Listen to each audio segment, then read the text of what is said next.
Vai jūs zināt, kā sauc jūsu kaimiņu un ar ko viņš vai viņa nodarbojas? Ļoti bieži cilvēki nepamana viens otru, kaut arī visu laiku ir viens otram tuvu un viņus atdala tikai šauras sienas.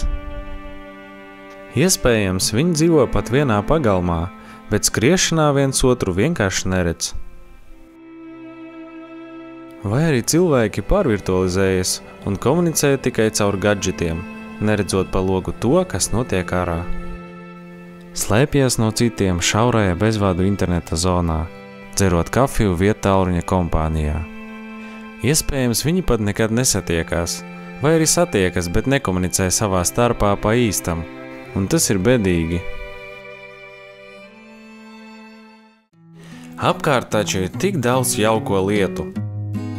Mums ir foršā pilsēta un daudz interesantu cilvēku pavisam tuvu.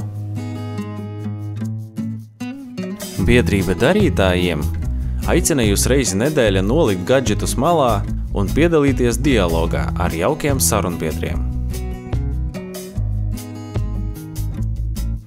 Mēs aicinām jūs apspriest patiesi interesantas tēmas, meklējot dombiedrus ideju iztenošanai, dalīties ar savu pieredzi un iedvesmoties no citu dzīves stāstiem. Dialogs būtu labs solis gan personīgai izaugsmai un redzes loka paplašināšanai, gan arī savās un pilsētas nākotnes veidošanai.